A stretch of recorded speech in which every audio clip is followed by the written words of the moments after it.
नमस्कार दोस्तों, सार्थक भाषा यूट्यूब चैनल में आपका हार्दिक स्वागत है।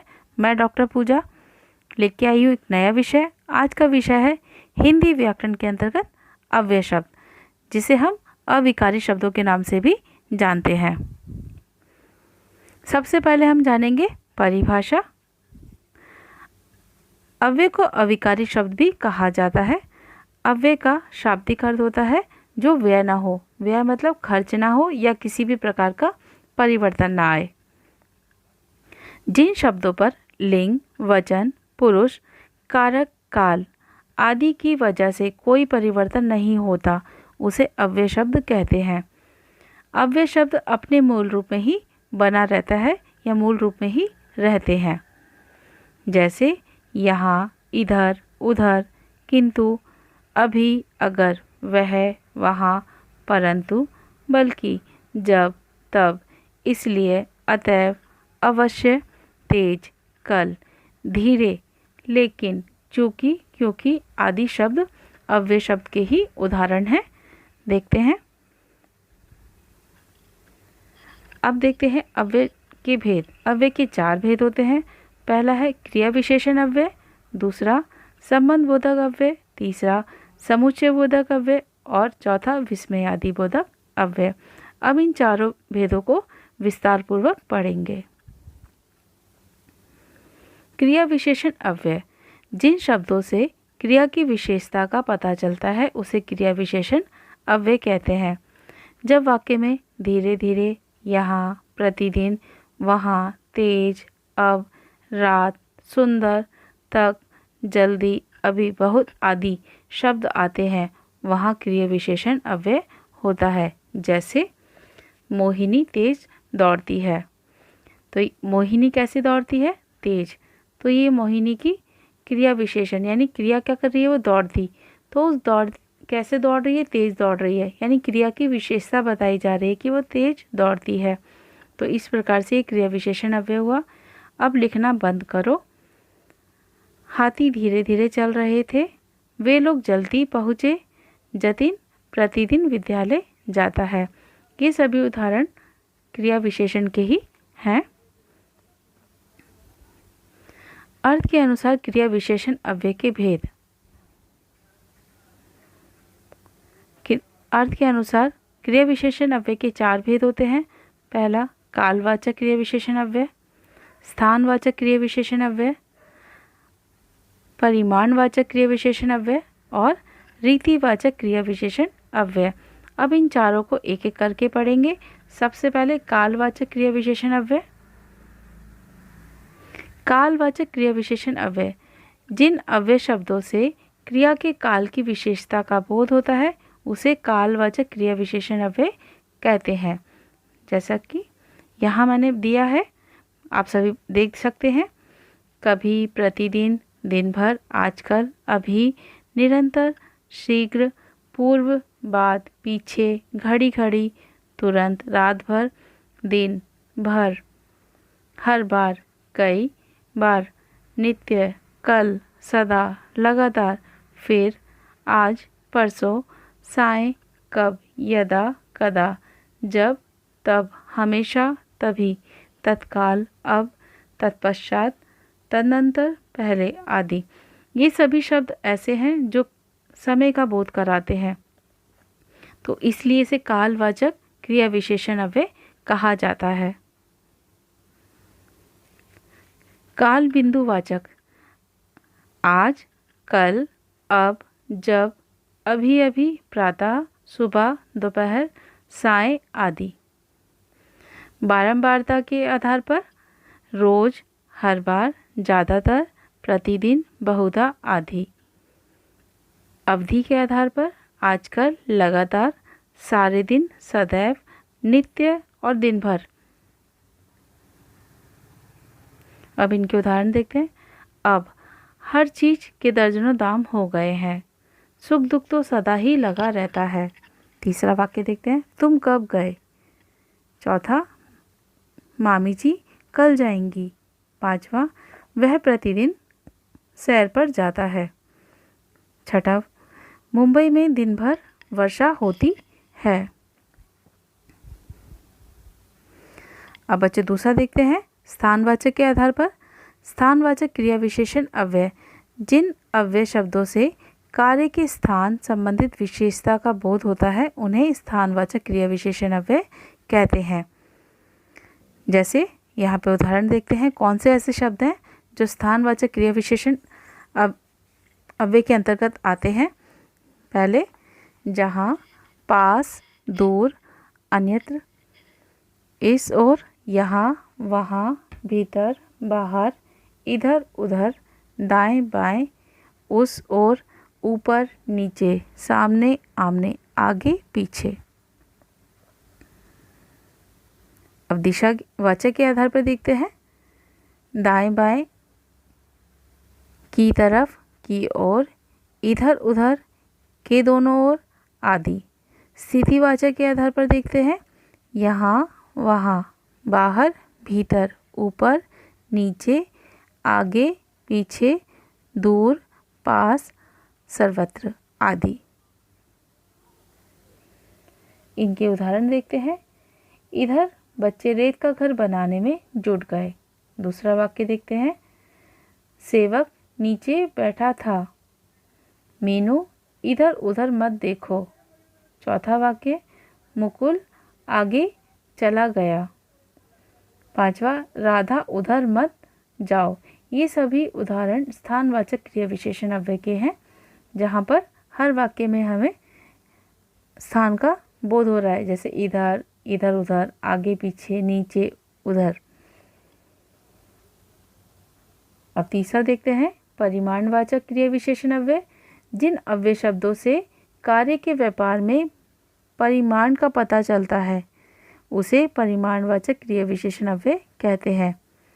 जिन अव्यय शब्दों से नाप तौल का पता चलता है, जैसे अधिक, अल्प, कुछ, पर्याप्त, थोड़ा, काफ़ी, ठीक ठाक, बहुत, कम, अत्यंत, अतिशय, बहुधा, थोड़ा थोड़ा, प्रभुत, न्यून, बूंद बूंद, स्वल्प, लगभग, बस, इतना, क्रमशः, केवल, प्राय, अनुमान, ज़रा, कितना, सर्वथा, उतना, जितना, खूब, तेज, अति, बड़ा, भारी, अत्यंत आदि। ये सारे शब्द ऐसे हैं जिससे हमें वस्तु का नाप तौल का पता लगता है कि वस्तु थोड़ी है या अधिक है, ज़्यादा है या कम है, बूंद बूंद है या थोड़ी थोड़ी है, केवल है, पर्याप्त है। इस तरह के शब्द हमें यहाँ पता चलते हैं। देखते हैं आगे। अब इसके उदाहरण देखते हैं। बच्चों उतना बोलो जितना ज़रूरी है, यानी परिमाण पता लग रहा है कि बच्चों को कितना बोला जा रहा है, कि कम या अधिक, तो उतना बोलो जितना ज़रूरी है। मुकेश खूब मेहनत करता है। गाड़ी तेज़ चल रही है। दीप्ति बहुत बोलती है। माँ काफ़ी घबरा गई। तो यहाँ पर कम, ज़्यादा, अधिक इस तरह से पता लग रहा है कि जैसे माँ काफ़ी घबरा गई, काफ़ी, अब यहाँ पे मेजरमेंट नहीं बताया गया है कि कितना, लेकिन काफ़ी घबरा गई यानी बहुत ज़्यादा घबरा गई। तो यही हमारा परिमाणवाचक अव्यय है। अब रीतिवाचक के आधार पर देखते हैं। रीतिवाचक क्रिया विशेषण अव्यय, जिन अव्यय शब्दों से कार्य की रीति या विधि का पता चलता है उन्हें रीतिवाचक क्रिया विशेषण अव्यय कहते हैं। अब इसके अंतर्गत जो शब्द आते हैं उनको देख लेते हैं।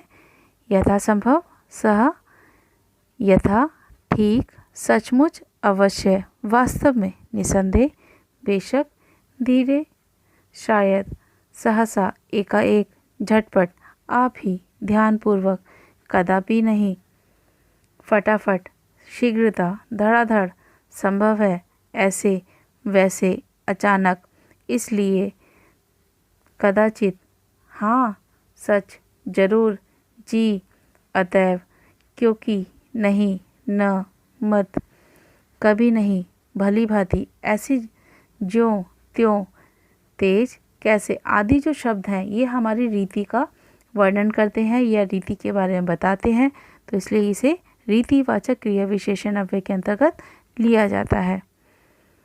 अब इनके उदाहरण देखते हैं। अचानक लहरों की आवाज़ सुनाई दी। तो लहरों की आवाज़ तो सुनाई दी, लेकिन कैसे? अचानक। उन्होंने मुझे धीरे धीरे हिलाना शुरू किया।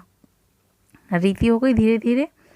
आधे घंटे तक दोनों चुपचाप चलते रहे। ये भी उनकी रीति हो गई कि चुपचाप चल रहे हैं। मेहुल ने अपना गृह कार्य फटाफट किया। ये फटाफट काम करने का जो तरीका है ये भी एक रीति है।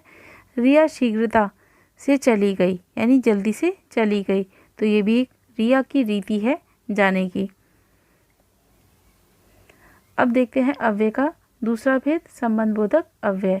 जिन अव्यय शब्दों के कारण संज्ञा के बाद आने पर दूसरे शब्दों से उसका संबंध बताते हैं, उन शब्दों को संबंधबोधक अव्यय कहते हैं।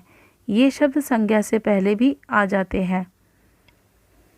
पीछे, से पहले, से लेकर, तक, के अनुसार, की खातिर, के लिए, बाद, भर, के ऊपर, की और,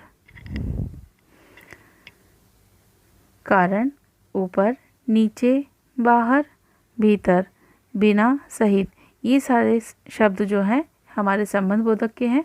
अब इनका उदाहरण देखते हैं। दुर्घटना के बाद आज भी इंसानियत कायम है। बदले हुए वातावरण के कारण मन तरोताज़ा हो जाता है। तीसरा उदाहरण देखते हैं। मैंने बाबूजी के कपड़ों की तरफ ध्यान दिया।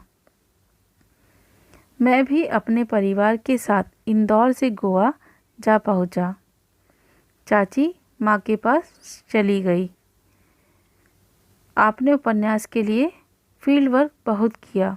तो ये सभी हमारे संबंध सूचक या संबंधबोधक अव्यय के उदाहरण हैं। समुच्चय बोधक देखते हैं। जो शब्द दो शब्दों, वाक्य और वाक्यांशों को जोड़ते हैं उन्हें समुच्चय बोधक अव्यय कहते हैं। इन्हें योजक भी कहा जाता है। ये शब्द दो वाक्यों को परस्पर जोड़ते हैं, जैसे यदि, कि, अतः, क्योंकि, ताकि, या, अथवा, चाहे, और, तथा, लेकिन, मगर, व, किंतु, परंतु, मानो, आदि, यानी, तथापि, इसलिए, इस कारण, ये सभी शब्द समुच्चय बोधक अव्यय के ही हैं। अब इनके उदाहरण देखते हैं। लक्ष्मी बड़ी भयभीत और घबराई थी।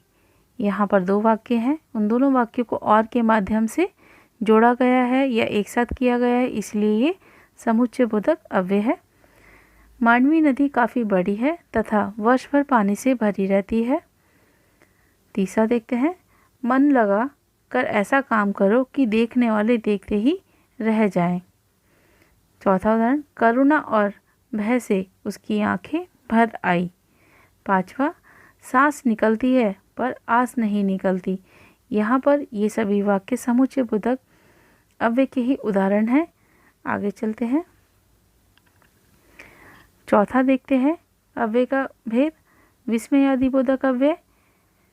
जिन अव्यय शब्दों से मन में हर्ष, ग्लानि, लज्जा, शोक, दुख, विस्मय, घृणा, आश्चर्य आदि के भाव का पता चलता है उन्हें विस्मयादि बोधक अव्यय कहते हैं। इनका संबंध किसी पद से नहीं होता। विस्मयादि बोधक अव्यय में जो यहाँ विराम चिन्ह दिया गया है, एक्सक्लेमेटरी का चिन्ह लगाया जाता है। भाव के आधार पर विस्मयादि बोधक अव्यय के भेद। अब इनके भेद देखेंगे। पहला होता है हर्ष यानी खुशी, दूसरा शोक यानी दुख, तीसरा विस्मय यानी आश्चर्य, तिरस्कार, पांचवा स्वीकृति, छठा संबंध बोधक, सातवां आशीर्वाद बोधक। अब इनको देखते हैं। हर्ष के अंतर्गत कौन से शब्द आते हैं? अह, ओह, धन्य, वाह, वाह वाह, शाबाश, इस तरह के जहाँ शब्द आते हैं वो खुशी के होते हैं। अब शोक के आधार पर देखते हैं। बाप रे, आह, हाय हाय, हाय, त्राही त्राही। अब विस्मयादि बोधक देते हैं। अरे वाह, हैं, ओहो, ये शब्द हमारे आश्चर्य वाले हैं, इसके लिए से विस्मयादि बोधक के अंतर्गत लेते हैं।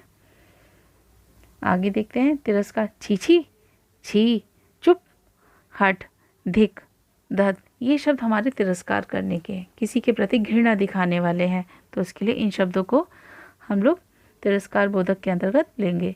अभी लेते हैं स्वीकृति बोधक, यानी जहाँ पर सहमति बताई जाती है, जताई जाती है। जैसे हाँ हाँ, अच्छा, बहुत अच्छा, ठीक, जी हाँ, ये सब स्वीकृति वाले हैं, जहाँ पे आपको परमिशन मिलती है, आज्ञा मिल जाती है, अनुमति मिल जाती है।